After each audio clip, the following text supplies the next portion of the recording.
Maayong nga adlaw kaning tanan ano so kita kini ang inyong gato nga programa sa TV Apolia.Argumento gipanguluhan o gipangunahan sa Lay Catholic Apology International. Sir Arjesen uban ko ninyo sa kadali lang nga panahon aron na panagisgot sa mga butang nga may kalambigitan sa atong nga pagtuong nga Katolika. So karon na atay tagaan og ayan gamay lang na gitawag og reaksyon nya. Syempre ang ato ang trabaho karon is ato ang pangpangkaon or ato ang pangbukuhon ba kumbaga kining atong mga higala nga mga dili Katoliko, particularly kining mga Seventh-day Adventist mo na sila nga ikaduha nga kuan, ikaduha nga tawag ini nga pundok nga kusog kayo mo chap-chap sa mga librong Katoliko ug sa mga librong kasaysayan nya. Di pa sila makontento sa tawag ini nga pag-chap-chap sa libros mga Katoliko ug libro sa kasaysayan, chap-chapon po nila nga to ang video para ingnon nga tawag ini nga nasayop ta. So yon di na tayo dugay-dugayon kay nang hagit ra ba ni sa kuag tawag ini nga debate niya pagkamanan ako wala problema nga manghagit ka sa kuag debate pero gusto na ako nga face to face and at the same time unahon na to ng pundok nimo nya na nang sa sabat-sabat tawag ini nga adlong ipapahulay unya na unahon sa nato ning pundok nimo kay pag makita nato ang imong pundok dili gani na iya ni Kristo ratsada na natanan kanang imuhang gituuhan piki na.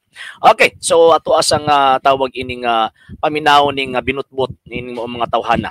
Okay, gireaksyon na nila ang ato ang tawag ini nga video nga kuno naglibog daw taon sa ato pag-present ang ato ang kuan ang ato ang tawag ini nga pagribat kay Mr. Bacaklares.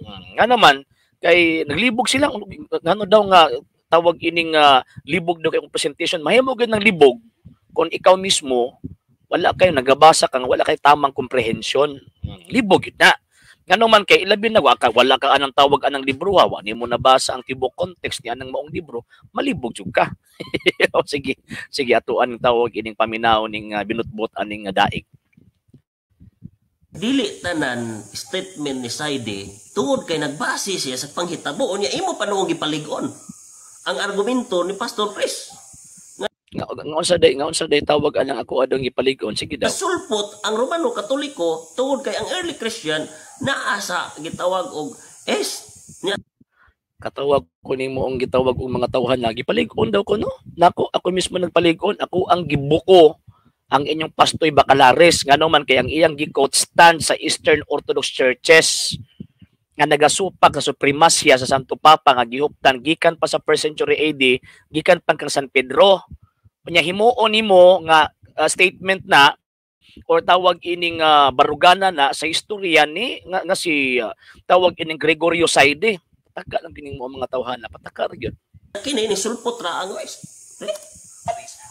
Kung isulpot ang Santa Iglesia Katolika Apostolika Romana, kinsa man pud nagtukod? Ano sa apod gitukod ang Santa Iglesia Katolika Apostolika Romana based sa libro ng ikutlo ni tawag ining Mr. Bacaklares nya at the same time kana sa 1st century wala bay kuan wala bay tawag anang Western Church or the Roman Church ana sa 1st century. sige daw kay kani ilahang gipakita nga ako ang video nya unsay rason sa mga Eastern churches nganong wala nila gidawat ang tawag ining Roman supremacy.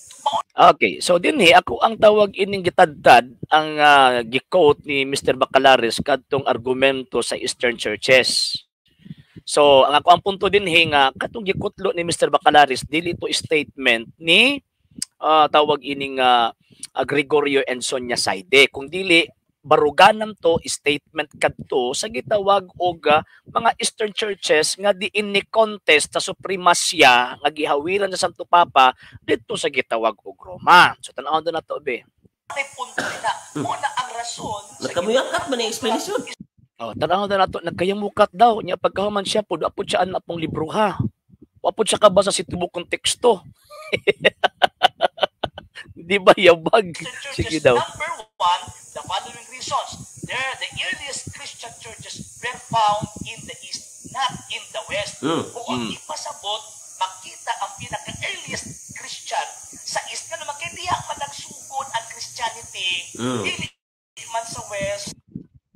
Okay, so di yango siya. Yango na. So buti pasabot ni uyon siya sa ako ang gitawag presentation sa kana nga gitawag og point pero ang sumpay daw sige daw tan-aw tagi sumpayan ba. Dili man sa West. Pero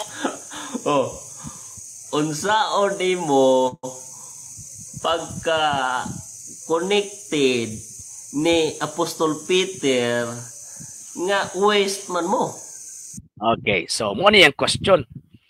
Unsaon yung pagkatawag ang pag-connected ni Apostol Pedro nga sa west man mo? Mo ni problema ninyo kay hilig mo maputol sa statement sa libro, apil pa ang akong video inyo pang putlon o ni ay tawag ining ko ano. Ni ay tawag ining statement na ako nga kompleto kay para makasabot ka.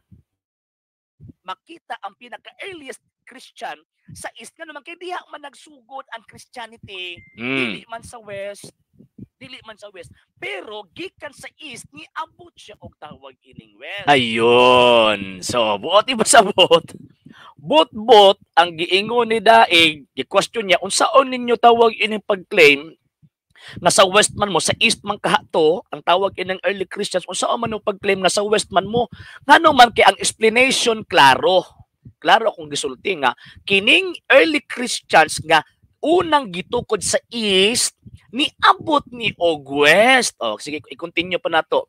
Kina ako ang explanation nga ilahang tawag ining giputol.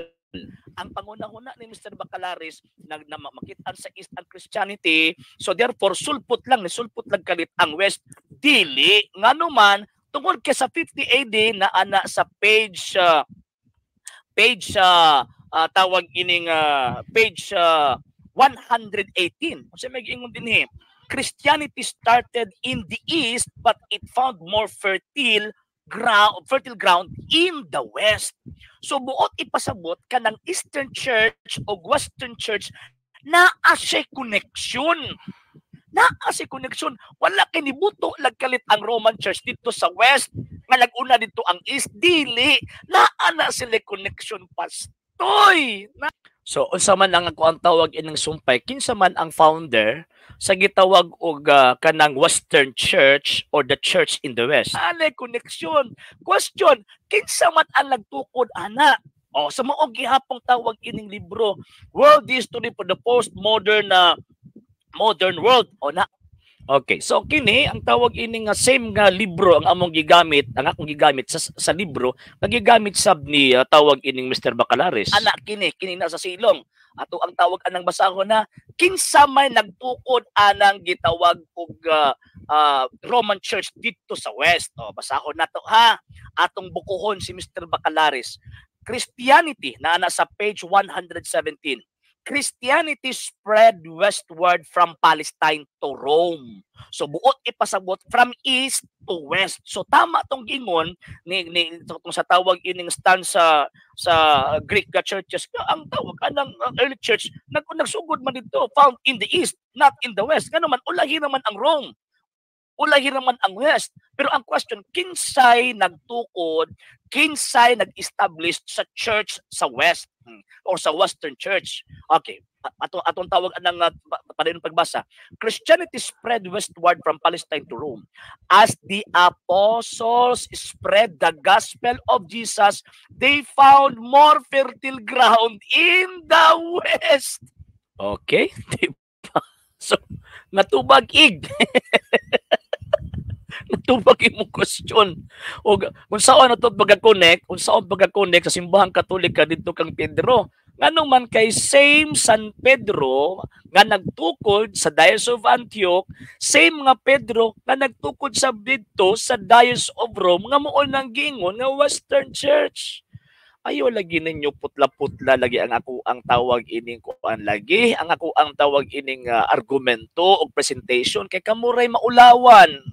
Ulawan ra gyud mo ana unya baga kay gitagnaong og tawag nang ato anang putlong-putlong nakabalo man ta nga tubag na kuna nya laay gitawag og dokumento unya una mo tawag ining muribat dapat basahon ninyo ang whole context ang whole chapter sa gikot sa imong pastoy nga gitawag og bakakon. So tan-awa ang pastoy bakakon ikaw pud bakakon sab. Nya sa Biblia ang amahan sa bakak mao ang yawa.